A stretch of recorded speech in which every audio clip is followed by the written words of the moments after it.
네, 어제 이어서 전력정 계속되겠는데요.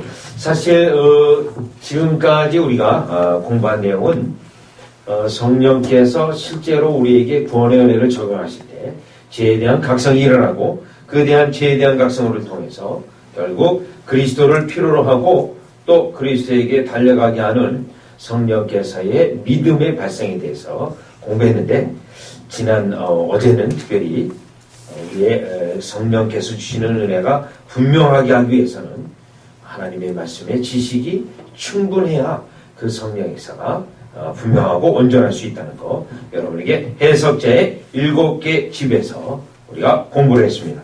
여러분 특별히 오늘날 이 시대에 성령의 역사를 구하면서 신사도 운동이라든가 또 성령의 제3의 물결의 운동이라든가 이런 것들을 여러분들이 볼 때 상당히 주의 깊게 분별을 해야 됩니다. 사실 18세기 조나단 에드워드 시대에 성령의 역사가 강력했지만 또 한편으로는 성령의 역사를 그대로 모방한 마귀 역사도 강했습니다. 그래서 이제 성령의 역사 분별법을 이제 강조하게 되는데 이 존 버넷의 천력정에서는 그 성령의 역사 분별을 할 때 이와 같이 하나님의 말씀에 충분한 지식이 있는지 여부를 확인하는 것이 성령의 역사인지 아닌지를 점검하는 내용이 되겠습니다. 자, 그러면 어제 이어서 이제 오늘 이 장면은 이제 여기까지 중요한 거는 성령님의 역사로 인해서 하나님의 말씀이 상당 수준 뿌려졌고 요 말씀 위에 성령의 역사로 인해서 죄에 대한 각성이 일어나고 요 죄에 대한 각성을 통해서 구원의 필요성을 깨닫게 되고 자, 요 구원의 필요성을 깨달을 때 자신의 어떠한 행위로도 구원을 이룰 수 없다라고 하는 그것을 깨닫게 해서 겸비케 된 영혼이 성령의 역사에 의해서 의지의 갱신이 일어났고 이 의지의 갱신을 통해서 이제 믿음이 발생이 되어지면서 그리스도를 향해서 달려가게 됩니다. 지금 우리가 이 과정을 공부했고 오늘부터는 여기서부터 시작합니다. 자, 결국 성령께서 구원의 은혜를 적용하는데 자, 그래서 이제 이 크리스찬은 죄짐을 짓고 있죠. 성령의 역사로 인하여 죄의 각성이 일어나서 죄짐을 지고 지금 구원의 언덕이라는 곳을 올라갑니다. 구원의 언덕을 올라가는데 경사가 가파릅니다. 그리고 양쪽 구원의 담이 쳐져 있습니다. 여기에서 구원의 언덕으로 올라가는 요게 경사가 지고 힘들어요. 여기서 또 한 번 다시 믿음을 확인하는 작업이에요. 과연 나에게 어려움이 있어도 결국 그 길을 가는가? 그 믿음을 구원을 향해서 가는가? 어저께 강조드린 찾고 구하는 원리입니다. 찾고 구하는 원리. 그러면 여러분 이와 같이 어려움이 있을 때 이 어려움 때문에 포기한다. 그러면 그러한 믿음은 일시적 믿음이 됩니다. 템포러리 베이스가 돼서 일시적 믿음이 되어서 결국 구원에 이르는 믿음이 아니라는 것을 이 부분에서 확인하는 거예요.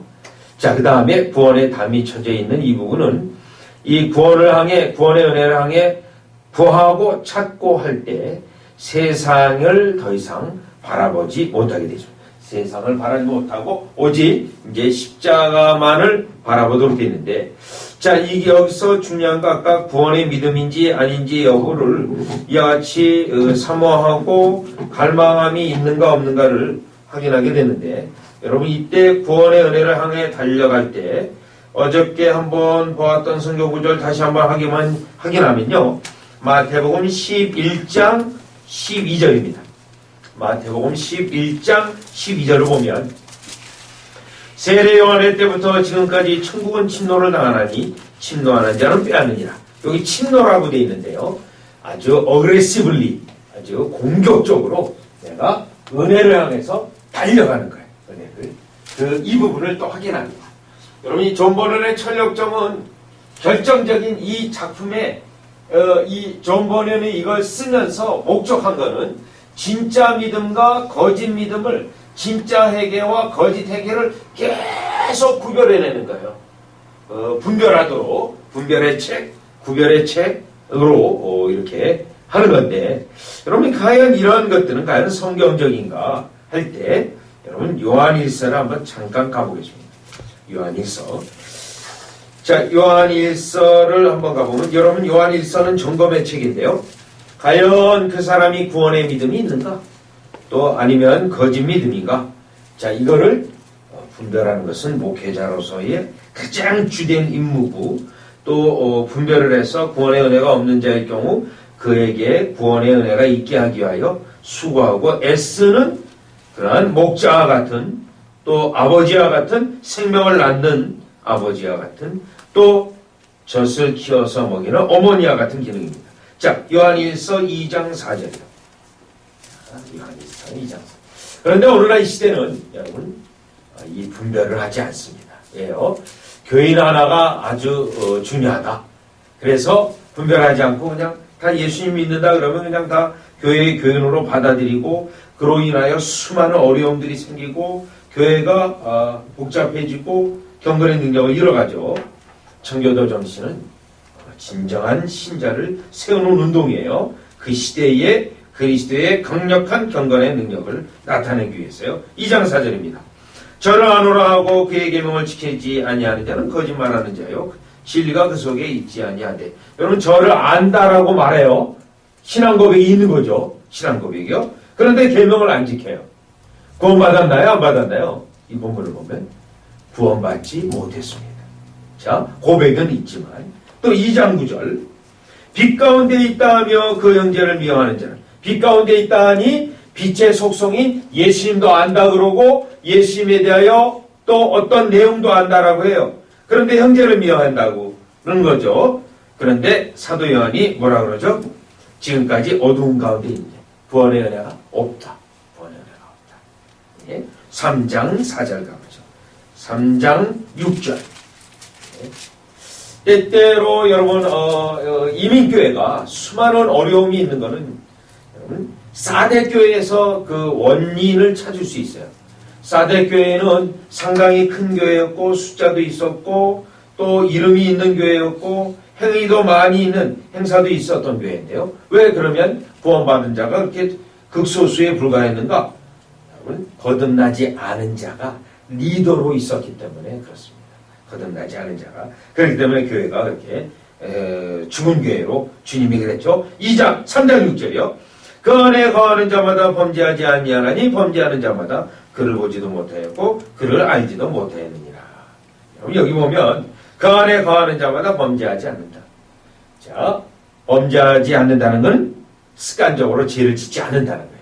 예수님을 믿는다고 고백하고 또 예수님을 사랑한다고 고백하는데 습관적으로 죄를 짓고 있어요. 그런 경우 아직 거듭나지 않았다. 3장 9절이요. 3장 9절 하나님께로서 난 자마다 죄를 짓지 아니하나니 이는 하나님의 씨가 그의 속에 거하며 저도 범죄치 못하는 것은 하나님께로서 났습니다. 만약에 거듭났다면 하나님의 씨가 심겨져서 습관적으로 죄를 짓을 수 없다. 만약에 습관적으로 여전히 죄를 짓고 있다면 거듭나지 않은 거다.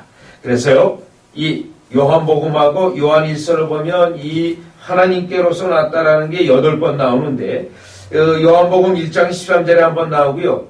요한일서에서 7번 나와요. 왜 하나님께로서 난 자를 반복하고 있냐면 이거는 사도 요한의 거듭남의 용어예요. 그러면 여러분 실제로 거듭나지 않았는데 그러한 영혼이 어떻게 돼요? 교회의 세례교인이 되고 회원이 되어지고 그가 특별히 직분자가 되고 리더가 되고 장로가 되면 그 교회는 죽은 교회가 되는 겁니다. 죽은 교회예요. 그래서 지금 계속 구별을 하는 거예요. 계속. 지금 이 사람이 진짜 구원의 은혜가 있는가 없는가. 자, 구원의 언덕에 올라가면서 힘들어요. 그러면 이 힘든 것도 기꺼이 감당하는가? 거기서 또 구원의 은혜를 확인하고 믿음이 있는지 확인해 보고 있습니다.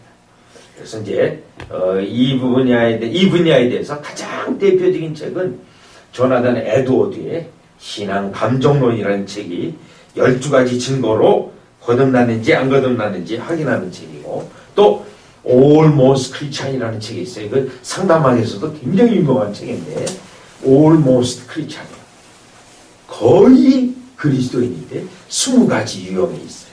그런 유형을 했는데 바로 이것도 그 부분에 해당됩니다. 자, 그런데 이 이 크리스찬은요, 여기서 중요한 건요, 언덕인데도, 힘든 건데도 기꺼이 올라갔어요. 이런 뭐가 일어난 거죠? 의지의 갱신. 또요, 갈망하면서 찾고 구하는 현상이 있어요. 자, 찾고 구하는 것, 갈망함이 있어요. 자, 믿음의 하나의 증거입니다. 또요, 그런 어려움이 있어요. 그런데도 어려움을 기꺼이 감당합니다. 구원의 가치와 필요성을 철저히 인정하는 자예요. 그래서 여러분이 마태복음 10장에 좁은 문을 찾는 이가 적음이라. 여러분, 좁은 문은 찾게 돼 있어요. 구원의 은혜가 있는 자는 좁고 협착한데 그걸 찾는단 말이죠. 자, 이 부분이. 그래서 드디어 십자가 언덕 위에 올라갔습니다. 십자가 언덕 위에 올라가서 십자가를 바라보게 됩니다.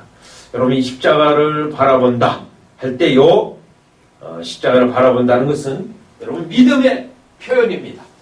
요한복음 특별히 3장 14절하고 15절에서 가져온 단어예요. 가져온. 그런데 자, 한번 보겠습니다. 요한복음 3장 14절 15절. 믿음이라는 건 뭔가 과연요. 어저께 갈라디아서 2장 16절 마르틴 루터의 종교개혁의 핵심 구절인 갈라디아서 2장 16절에 예수님을 왜 믿는다 그랬죠? 예수님을요, 의롭게 되려고. 자, 요한복음 3장을 가보니까요.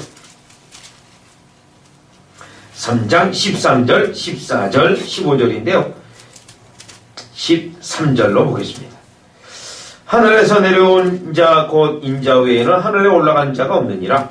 모세가 광야에서 뱀을 든 것 같이 인자도 들려야 하리니. 이게 이제 민수기 21장의 놋뱀 사건이에요. 하나님께 원망을 해서 하나님이 불뱀을 보내서 사람들이 물려 죽을 때 그들이 모세에게 구원의 방법을 내놓으라고 했죠. 그때 모세가 기도해서 하나님께서 명령으로 놋뱀을 주셨습니다. 놋뱀을 바라보는 자마다 살게 했습니다. 여기서요, 중요한 거 15절. 이는 저를 믿는 자마다. 여기 믿음은 뭐죠? 민수기 21장하고 비교해보면 에이, 놋뱀이 어떻게 우리를 살려? 그리고 안 바라보면 죽는 거예요. 그러면 놋뱀, 이거 하나님이 마련하신 구원의 방법이다. 너무 귀한 거다. 라고 믿음이 발생돼서 바라보는 자는 구원받는 거예요. 그래서 지금 14절, 15절, 이는 저를 믿는 자마다 예수님이 십자가에 돌아가신 것이 바로 우리의 죄를 용서하고 우리에게 의를 주기 위한 방법이라는 걸 깨닫고 그 방법이 하나님의 최고의 지혜라는 것을 깨닫고 바라보는 자는 구원받는 거예요. 이 장면이요. 그래서 십자가를 바라본다. 또 십자가를 그리스도를 붙잡는다. 그리스도에게 달려간다. 이게 다 믿음의 표현입니다. 믿음의 표현이요. 그러니 여러분 벌써 믿음이 일어나면 어떻게 돼요? 몸이 움직이게 돼 있어요. 능동적이게 돼 있어요. 여러분, 자, 그 능동적 벌써 찾고 구하는 거예요. 여러분 찾고. 자, 그래서 이 굉장히 예를 들어 뭐 어떤 사경애가 좋다. 은혜를 받는다. 은혜 받는 거 다 알아. 좋아. 그리고 몸을 안 움직여요. 여러분 그 자는 믿음 없는 거예요. 믿음 있는 자는 어떻게 돼요? 그 어려움을 극복하고 나오게 돼 있어요. 어려움을 반드시.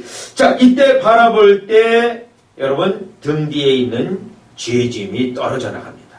등 뒤에 있는 죄짐이 떨어져 나가서 뒹굴뒹굴 굴러서 지옥으로 떨어지는 그 구덩이로 빠지게 됩니다. 구덩이로요. 그래서 이제 여러분 이 놋뱀에 비유해서 이걸 설명하고 있는데요. 이 캐나다도 앰뷸런스에 놋뱀이 그려져 있습니다. 미국도 그려져 있고요. 여러분 그 앰뷸런스에 이렇게 뱀이 하나 그려져 있잖아요. 그게 민수기 21장 가지고 하는 거예요. 여러분 미국의 매사추세츠 주에 가면 매사추세츠 주에 이 주 엠블렘이 있어요. 이런 엠블렘 같은 거예요. 거기에 어떤 사람이 이러고 있어요. 이러고. 그 사람이 뭐냐면요. 바울이 마게도냐 환상을 보고 그거를 매사추세츠 주정부에 엠블렘을 했어요. 엠블렘.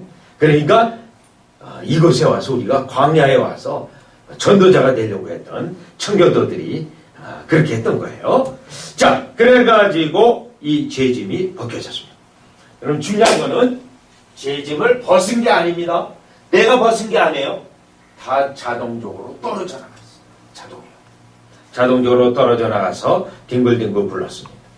이때 3명의 천사가 나타났습니다. 3명의 천사가 나타나서 한 사람은 그의 이마에 인을 쳐줬어요. 또 한 사람은 그의 누더기 옷을 벗기고, 여러분 여기 누더기 옷이 있잖아요. 누더기 옷을 벗기고 새 옷을 입혀줬습니다. 또 한 사람은, 한 천사는 그에게 두루마리를 하나 줬습니다. 이게 여러분 사실은 요즘 다시 조명되고 있는 중요한 교리인데, 그리스도와의 연합교리예요. 믿음으로 그리스도를 붙잡으면 그리스도에게 연합이 되어지는 거예요. 그리스도에게 접붙임이 되는데, 그러면 여러분 우리가 예수님을 믿으면 받는 복이 뭐가 있죠? 자, 그동안 20세기에 조직신학이 조금 잘못 가르쳐가지고요, 이 연합교리가 거의 없었었어요. 그러다가 1990년대 이후로부터 뭔가 잘못되어 있다, 우리가 구원을 잘못 이해하고 있다, 그러면서 이 연합교리가 다시 강조되는데, 이거는 사실 웨스민스터 소요리 문답이나 대요리 문답, 신앙고백서에 다 이미 나온 건데, 요거예요. 믿음으로 그리스도를 붙잡게 되면 그리스도 안으로 우리가 접붙임이 되어지고 안에 들어가요. 그러면 그리스도 안에 어떤 은혜를 만들어놨냐, 하나님이 마련해놨냐면 죄 용서, 그리고 의의 전가. 그래서 이 2개를 칭의라고 불러요. 그 다음에요, 아까 이마에 인침이 있어요. 그거는 양자됨. 성령께서 아바 아버지라 부르짖게, 성령을 주셔서 아바 아버지라 부르네. 양자됨. 그 다음에요, 이제 그리스도 안에 있기 때문에 거룩한 자가 되었고, 거룩한 자가 되었을 뿐만 아니라 이제 거룩한 성향이 심겨져서 성령의 역사로 점점 더 실제로 거룩해져요. 그거를 성화. 그 다음에요, 우리에게 아바 아버지라 부르짖는 것과 함께 확신이 일어나고 우리 주님이 나를 끝까지 인도하신다고 하는 결의입니다. 요 네 개가 동시성을 가지고 우리에게 일어나요. 흘러들어와요. 동시성. 여기 중요한 건 연합은 동시성이에요. 그러면 여기서 왜 이 동시성이 중요하냐면, 지금 여기 옷을 갈아입혔죠? 이건 칭의, 새로운 의의 옷을 입었어요. 그리고 여기 인침, 양자됨, 요 두루마리는 확신이에요. 확신이라서 천성문에 들어가면 이 확신을 징표를 내줘야 돼요. 자, 그러면 이 교리가 왜 중요하냐면, 이 가르침이, 그리스도의 연합교리가, 여기는 신분이에요. 신분. 내가 하나님의 식구에 들어갔어요. 양자가 됐어요. 여기는요, 하늘로부터 의로운 자라고 양심의 선언이 되어졌어요. 그래서 이건 신분, 요거는 상태. 그러면 그 사람이 칭의가 일어나는지, 거듭났는지, 구원이 진짜 일어났는지 어디를 보면 알아요? 이거는 몰라요. 신분이기 때문에 우리가. 어디를 보면, 요거는 눈에 나타나요. 눈에 나타나. 여기를 보면 알 수 있어요. 과연 거룩을 추구하는지, 과연 죄와 싸우고 있는지, 과연 확신은 본질적인 거 아니니까요. 특별히 이 부분을 보면, 이 사람이 지금 이게 일어났는지 확인이 되는 거예요. 그전에는 이걸 순서로만 봤어요. 구원의 서적으로 순서만 봐가지고, 교회가 뭔가 왜 잘못됐지? 몰랐어요.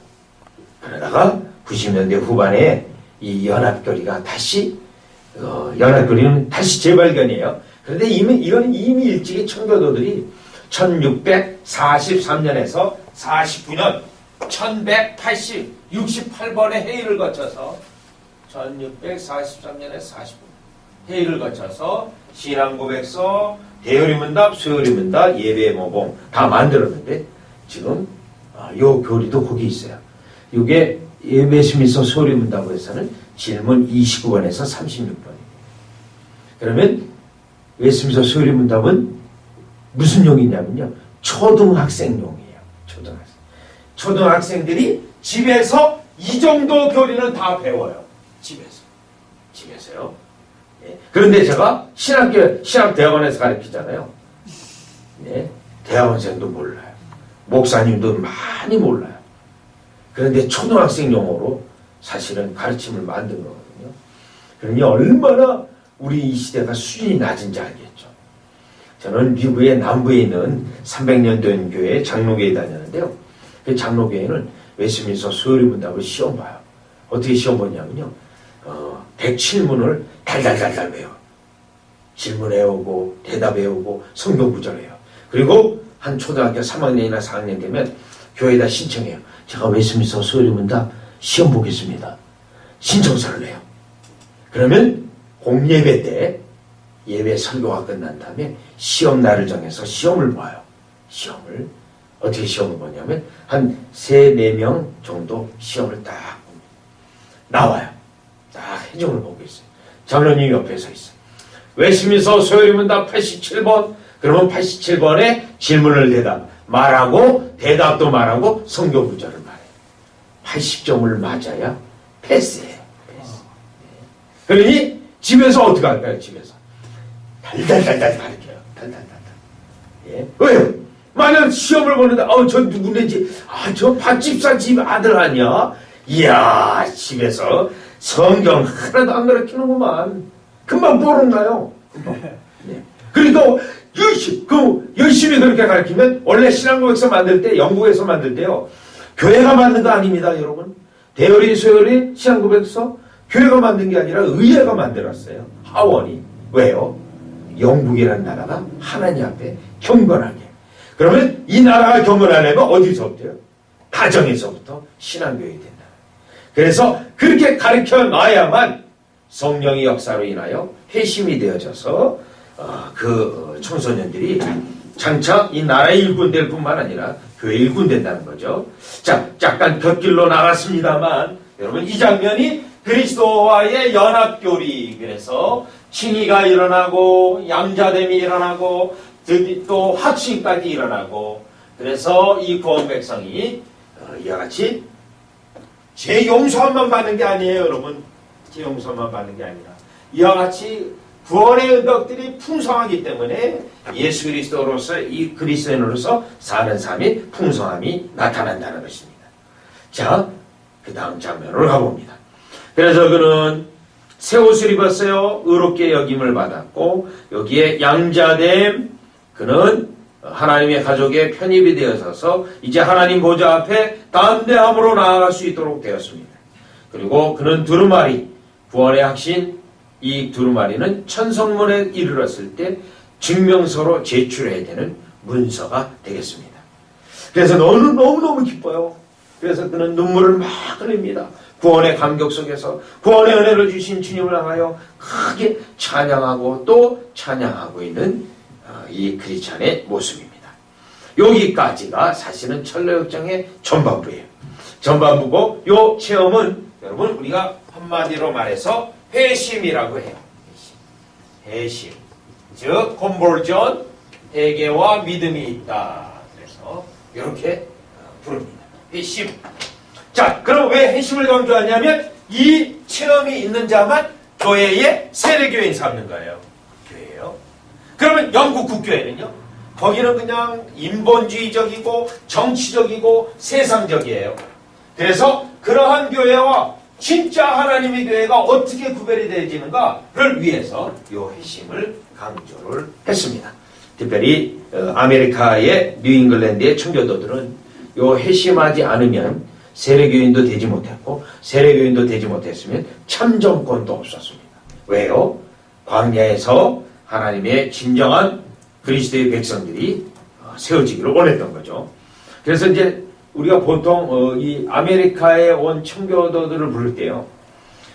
제가 이제 저도 이민 목회를 했습니다만은 이런 말을 합니다. 여러분 과거에 이민 목회할 때 어떻게 해서 이민 오셨어요? 그 질문을 하면 1번이 자녀교육이에요. 자녀교육. 1번이요. 그렇죠? 너무너무 분명해요, 자녀. 2번은 좀, 이 아메리카 드림으로 해서, 돈을 좀 벌고, 좀, 그런 거였는데, 사실 제가, 이민교회 10몇 년간을 하다가 이제 한국에 갔지만, 그렇게, 이민 와가지고 떼돈을 번 사람은 많지는 않더라고요. 실제로, 돈 번 사람도 만나기는 했지만요, 아틀란타의 흑인들 대상으로 머리약하는 그분은 개성 출신인데, 한번 봤는데 돈을 어마어마하게 벌어가지고요.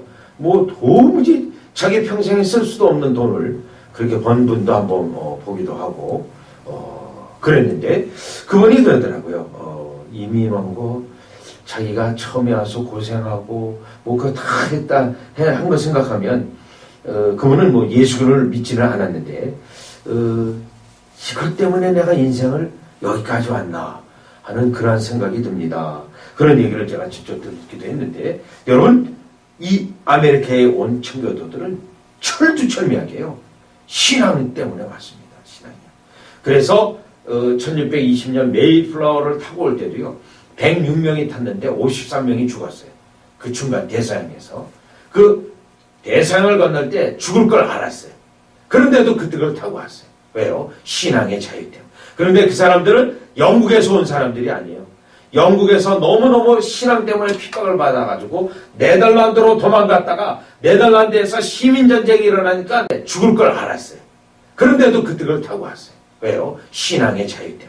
그런데 그 사람들은 영국에서 온 사람들이 아니에요. 영국에서 너무너무 신앙 때문에 핍박을 받아가지고 네덜란드로 도망갔다가 네덜란드에서 시민전쟁이 일어나니까 거기서도 있을 수 없어가지고 다시 영국으로 잠입해가지고 몰래 배 2대를 마련해가지고 했는데 또 그 배 하나는 고장났어요. 그런데도 불구하고 그 메이플라워를 타고 건너와서 그들이 이 아메리카의 믿음으로 신앙을 일으켜서 결국 1776년 7월 4일 미국이 독립하는 한 150년 걸려서 결국 독립까지 하는데 신앙이었죠. 신앙입니다. 자, 이 부분 우리가 다시 한번 생각해 봐야 됩니다. 이민교회 여러분 상당히 복잡한 상황 속에 있지만 될 수 있는 한 진짜 신자를 교회 숫자에 관계없이요. 10년이 걸린다 하더라도 진짜 신자 하나 세우는 거. 그걸로 사역을 하는 것이 가장 합당하다고 생각이 됩니다. 왜요? 너무나도 세속적이고 세상적인 이러한 것들이 교회 모습이 아닌데 그것을 구호하는 것은 이것밖에 없다라고 저는 확신을 합니다. 자, 그러면 이렇게 이제 구원의 은혜의 감격에 있어서 그가 하나님께 감사하면서 순례의 길을 계속해서 가게 됩니다. 순례의 길을 계속해서 가는데, 자, 이 부분부터 이제는 성화예요, 성화. 자, 이 부분부터는 아까 회심 다음으로부터 성화인데, 성화는 2가지 부분으로 되어 있습니다. 죄와 싸우는 것. 그 다음에요, 거룩함을 추구하는 것. 거룩함을 추구. 2가지로 되어 있습니다.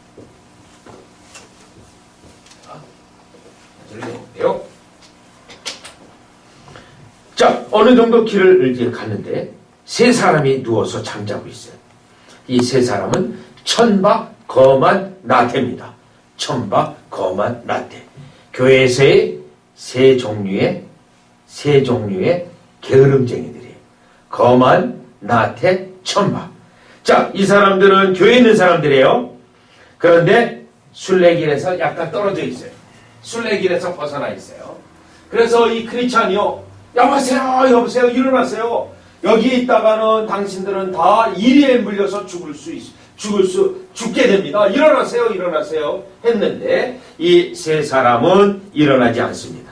자, 일어나지 아니하고 계속 잠을 자고 있습니다.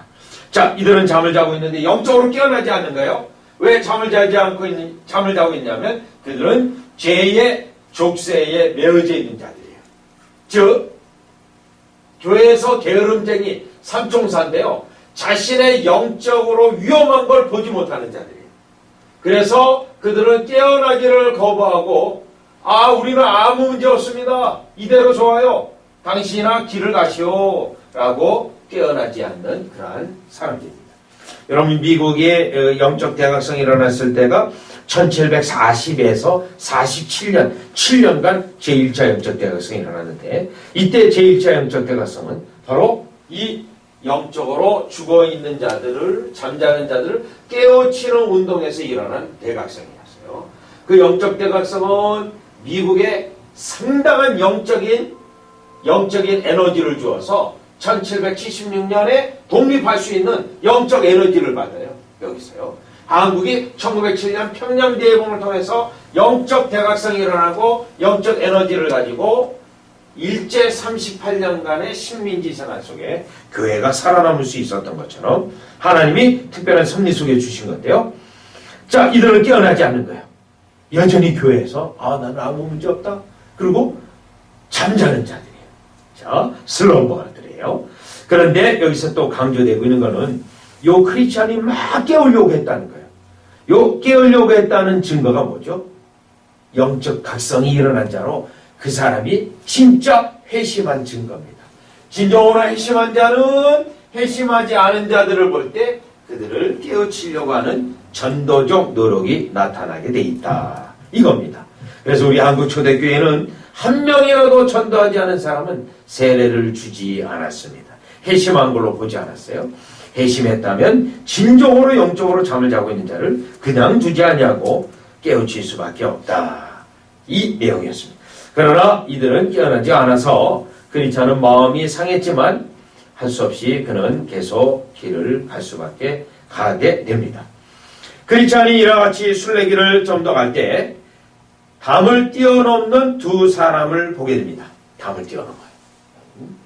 자, 영어로도 표현이 있어요. wetback이라고 하는 등이 젖어 있다. 미륵국자를 말하는 표현인데요. 등이 젖어. 자, 이 자들은 지금 어디를 거치지 않았냐면 회개, 좁은 문을 거치지도 않았고 십자가 언덕도 거치지 않았어요. 그러니 회개와 믿음이 없이요, 회심이 없이 이와 같이 순례길로 들어오게 됩니다. 한 사람의 이름은 위선자고요. 한 사람은 위선자와 거짓 믿음이에요. 이 두 사람이 이 담으로 뛰어넘었어요. 자, 이 두 사람이 뛰어넘어 들어왔을 때 크리스찬이 그 두 사람이에요. 그들을 향해서 당신들은 위선자요, 결코 천국에 들어갈 수 없습니다. 형식주의자, 위선자와 형식주의자, 형식을 지켜서 구원받을 수 없습니다. 그리고 믿음이 없음에도 불구하고 믿음이 있는 척한 당신들은 구원받을 수 없습니다. 그랬더니 이 두 사람은 항변을 합니다. 우리도 구원받는다는 거예요. 왜 구원받냐면 당신들처럼 똑같이 이 순례의 길에 있기 때문에 우리는 구원받는데 아무 문제가 없습니다. 우리도 천성으로 들어갈 거예요. 라고 그들이 말하고 있습니다. 그러니 크리스찬이 어떻게 해서 들어간다는 말입니까? 그랬더니 위선자는 나는 은혜를 받은 사람입니다. 형식주의자는 나는 지금까지 교회에서 11조를 냈고 모든 의식을 지켰고 나는 모든 교회에서 요구하는 행위들을 다 했습니다. 라고 말을 합니다. 자, 그러나 그들에게 진정한 구원의 은혜는 없는 거죠. 자, 그래서 할 수 없이 크리스찬은 그들에게 주님의 양이 아니다라고 말을 했지만 그들이 듣지 않아서 할 수 없이 이 세 사람은 순례길을 같이 가게 됩니다. 순례길을 같이 가요. 자, 그러다가 그 세 사람은 고난의 언덕이라는 곳에 이르게 됩니다. 고난의 언덕이에요. 자, 이 고난의 언덕에 이르렀을 때 이 세 사람은 자, 이 고난의 언덕이라는 곳은 순례길로 곧바로 난 길이기 때문에 꼭 이 길로 가야 돼요. 다른 곁길로 가면 망하는 길이거든요. 자, 이 고난의 언덕을 만났을 때 이 두 사람, 형식주의자와 위선자는 고난의 언덕을 취하지 않습니다. 이 길로 안 가요. 옆에 있는 새 길로 들어갑니다. 여기서 나타난 증거는 형식주의자와 위선자는 은혜가 없기 때문에 고난의 길을 택하지 않습니다. 은혜가 없어서요. 그래서 오직 크리스찬만 이 길을 택하게 되는데 이 두 사람은 결국 곁길로 가서 광야에서 다 죽습니다. 여기서 중요한 것은 결국 은혜가 없는 자는 끝까지 가지 못한다는 거죠. 마태복음 마태복음을 가보죠. 25장을 가보죠. 마태복음 25장. 끝까지 가지 못하는 자들. 24장. 마태복음 24장을 가보면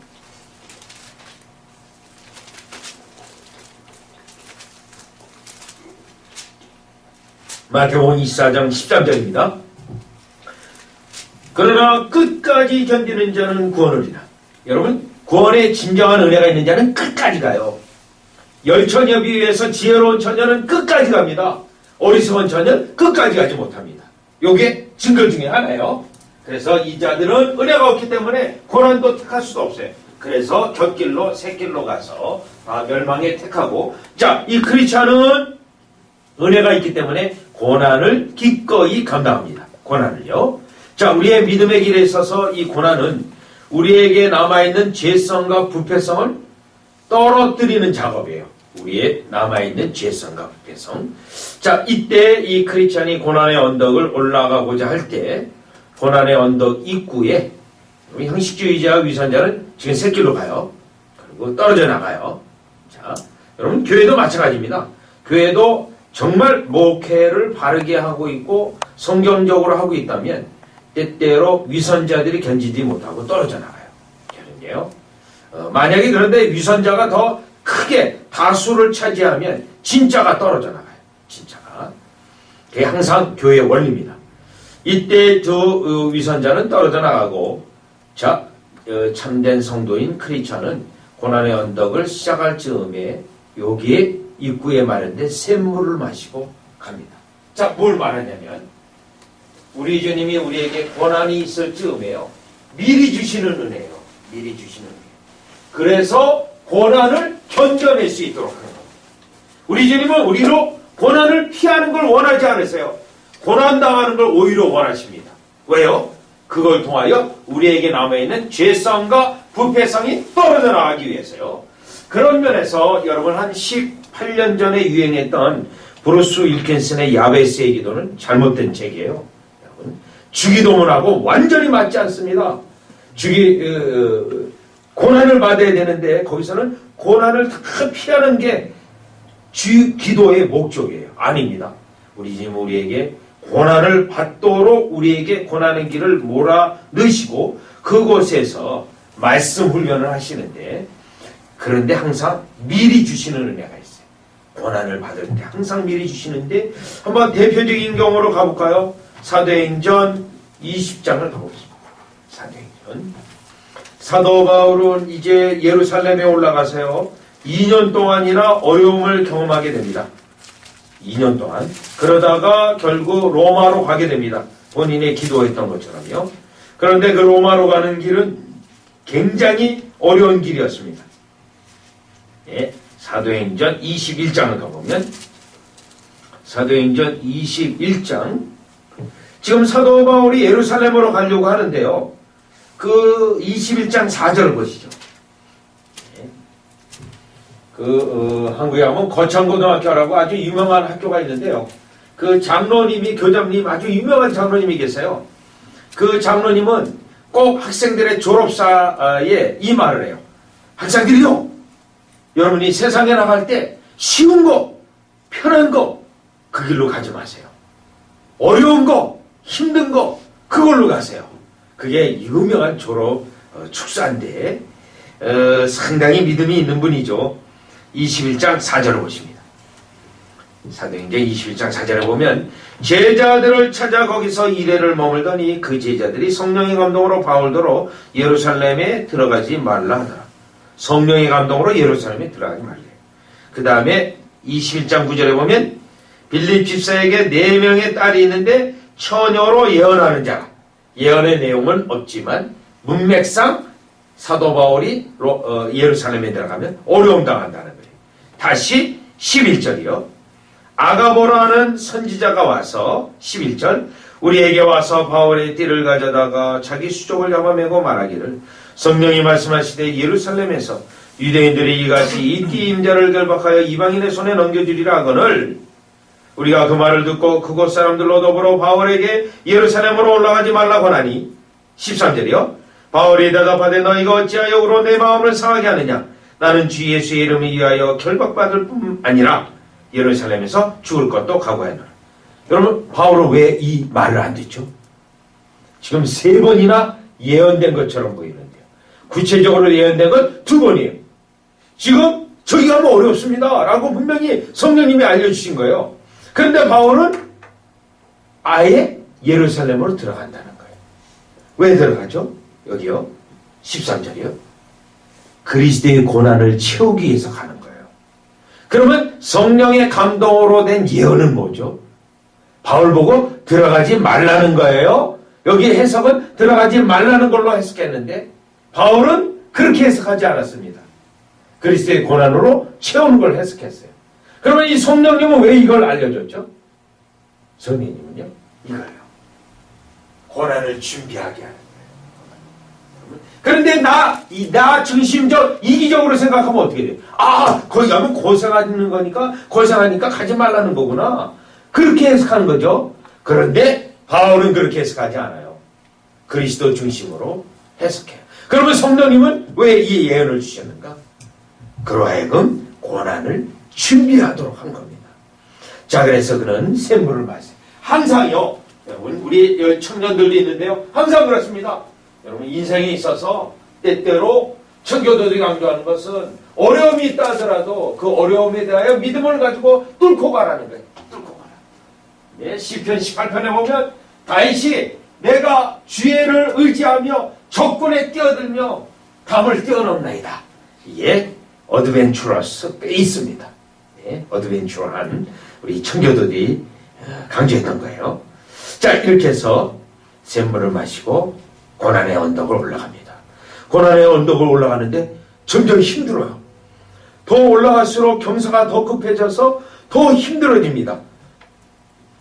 이 부분은 우리에게 때때로 고난이 있을 때 고난의 강도가 세워지는 거예요. 고난의 강도가 세워졌을 때 이 고난의 강도가 세워진 것은 우리를 하나님이 버리신 증거가 아니고 우리에게 남아있는 죄의 부패성을 떨어져 나가게 하시는 하나님의 방법입니다. 그러니 이제 고난이 세워지기도 하는데요. 자, 고린도후서 1장을 보면 사도 바울이 만났던 고난은 여러분 그 정도가 어마어마했습니다. 고린도후서가 사도 바울의 고난 시리즈인데요. 매를 맞았다, 죽음을 강도를 피했다. 그런데 고린도후서 1장 8절 9절이에요. 8절 9절. 고난에. 자, 신자들에게 고난이 있습니다, 여러분. 네. 그러니 신자들에게 모든 게 잘 될 겁니다. 행복해질 거예요. 여러분, 그렇게 말한다고 한다면 에스겔서 13장에 있는 거짓 선지자예요. 여러분, 이 땅에 우리에게 반드시 고난이 있습니다. 1장 8절 보시면 형제들아 우리가 아시아에 당한 환난을 너희가 알지 못하기를 원치 아니하노니 힘에 지나도록 심한 고생을 받아 살 소망까지 끊어지고 우리 마음에 사형 선고를 받는 줄 알아. 여러분, 사형 선고를 받는 그 정도까지요. 자, 우리 주님이 고난을 도구로 자신의 백성을 이같이 연단하시는 것은 늘 하시는 방법입니다. 늘 하시는 것. 사도 바울 같은 경우는 디모데후서 1장에 보면 내가 또 이 고난을 받는다 그래요. 옛날에 그 고난을 올려받았으면 이제는 안 받아도 될 듯 싶은데 또 받는다 그러죠. 왜요? 더욱더 주를 의지하게 하는 하나님의 방법입니다. 자, 이때 고난의 언덕을 올라가면서 너무너무 힘들었어요. 그런데 고난 언덕의 중간에 정자라는 곳이 있었습니다. 그 정자에서 그는 잠시 쉬도록 하고 쉬기로 했습니다. 그런데 이 정자는 이 언덕의 주인이신 예수님이 순례자를 위해서 만들어 놓은 정자예요. 이 부분은 무엇을 말하냐면 우리에게 고난이 있지만 때때로는 중간중간에 안식이 있어요. 즉 고난을 끝까지 견뎌낼 수 있도록 우리 주님이 중간중간에 이렇게 안식을 주시고 힘도 주시고 힘도 주신다는 거예요. 왜냐면 여러분이 예를 들어서 이거예요. 죽어라 하다 정말 죽으면 어떻게 돼요? 그러니까 우리 주님은 그렇게 안 해요. 죽어라 죽어라 하다가 한번 살려주고 죽어라 죽어라 하다가 또 살려주고. 왜냐면 아시죠? 대장장이가 뜨거운 물 속에 놨다가 막 했다가 똥똥똥똥 때렸다가 아주 똑같아요. 재련하는 거랑 똑같아요. 그래서 중간에 또 숨도 쉴 수 있도록 해주십니다. 뭐 고난이 계속하면 정말 죽으면 안 되잖아요. 자신의 백성이요. 그렇기 때문에 이스라엘 백성을 광야에 38년간 돌리실 때도요. 어떻게 쳤어요? 앞에 가서 먼저 가서 장막 칠 곳을 미리 가서 보셨고 또 그들에게 구름 기둥과 불 기둥과 또 그 40년 동안 의복이 헤어지지 않는 놀라운 하나님의 기적이 그들과 함께 있었습니다. 자, 그런데 문제가 있어요. 이 아름다운 정죄에서는 잠깐 쉬도록 돼 있어요. 그런데 깊은 잠에 빠졌어요. 또 우리가 신앙생활 하다가 약간 편해지면요. 어때요? 게을러져요. 편해지면. 네? 그러는 가운데 뭐를 잃어버렸냐면 놓치고 자냐면 두루마리를 놓치고 잡니다. 네? 게으름에 빠졌어요. 이렇게 게으름에 빠져서 영적 침체에 이르게 돼요. 이제 잠깐 게으름에 빠져서 두루마리를 놓치고 잠을 쿨쿨 자요. 이때 음성이 들립니다. 이 게으른 자여 어서 일어나 깨어서 갈 길을 가라.